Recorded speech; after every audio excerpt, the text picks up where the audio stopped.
Good morning. Good morning. This is Woodman here for Wednesday, May 22nd, 2024. Wanted to talk to you about Blue Ocean Strategy. Renée Mauborgne and W. Chan Kim's Blue Ocean Strategy is a groundbreaking book that challenges traditional competitive business strategies.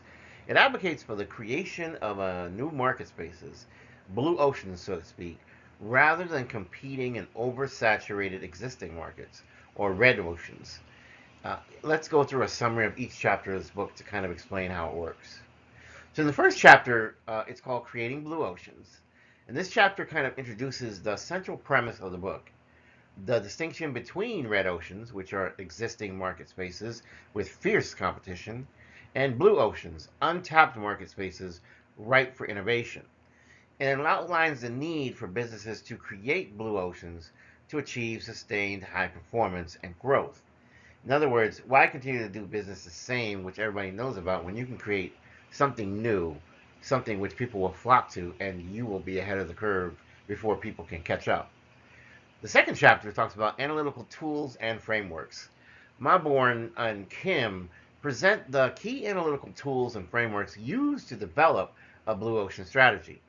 These would include the strategy canvas, which kind of helps visualize the current competitive landscape and a strategic profile of an industry, and the four actions framework, which is eliminate, reduce, raise, and create. And this aids in reconstructing buyer value elements, which will help to create a new value curve, because that's what you always want to do. Is you don't want to be in the same cycle over and over again that everybody knows. You want to create a new curve that will lead you to the promised land, your own space. So, how do we recreate market boundaries here? Well, this is the third chapter, and the authors delve into how companies can break out of red oceans by systematically reconstructing the market boundaries. They're going to introduce six paths in terms of this framework. That's going to include looking across alternative industries, strategic groups, buyer groups, complementary product and service offerings, the functional and emotional orientation of an industry, and across time. And going through this can really help you to come up with the inspiration to go into something that hasn't been done before. So now in chapter 4, we focus on the big picture and not the numbers, right? Because numbers are great, but what you really need more is creativity and what you're actually going to be doing. So you want to spend your time visualizing strategy and focusing on the big picture rather than getting lost in the weeds, right? Getting lost in the numbers, tyranny of the numbers. So this chapter kind of discusses how you use visualizing tools like Strategy Canvas to develop a compelling strategy that's going to stand out. So it's absolutely important that you have an idea, you develop this idea, you make it a workable idea, and you worry about the numbers later. Chapter 5, how to actually get into demand with existing customers, but going beyond what's already been done. So the authors will discuss here three tiers of non-customers: soon-to-be customers, refusing customers, and unexplored non-customers. And so the book kind of really gives you insights on how to turn these types of non-customers into actual customers by creating value-added propositions, which is nothing new, but it's really powerful when you know what you're doing with it. So in the sixth chapter now, it talks about getting the strategic sequence right. So this chapter is going to outline a strategic sequence to ensure that the commercial viability of this idea is really going to take you into blue ocean space. And you look at buyer utility, you look at price, you look at cost, you look at financial hurdles. You want to make sure that the strategy is in line with unity, price, and all other sorts of um, numbers and figures that you really want to have on point before you go into something really new. Overcoming the organizational hurdles. Implementing a blue ocean strategy also involves overcoming key organizational hurdles. The authors will identify four hurdles: cognitive, resource, motivational, political, and other strategies to overcome each one successfully implement the blue ocean ideas. In other words, you've got to be a change champion, to really, really get these ideas across. Because people tend to want to settle in things they already know. You have to get them to commit to something new. In the eighth chapter, you're building execution into strategy. At this point, the authors are stressing the importance of building execution into strategy from the very beginning. They introduced the concept of fair process, which involves engaging people in strategic decisions, explaining the reasons behind the decisions, and setting clear expectations. And I think if I had to explain this, I would say, are your workers your employees or are they agents of change? And do they have a stake in the company? If you treat them that way, you're going to find that they're going to go more to bat for the company than just being the person who checks in at 8 and leaves at 5 and is like, okay, I've done my shift. I'm ready to go home. This got nothing to do with me. So, in the conclusion of the book itself, Mauborgne and Kim address the sustainability of blue ocean strategies. They discuss how to sustain competitive advantage by continuously monitoring the market and adapting to changes. They also highlight the importance of organizational renewal to maintain the ability to create the blue oceans.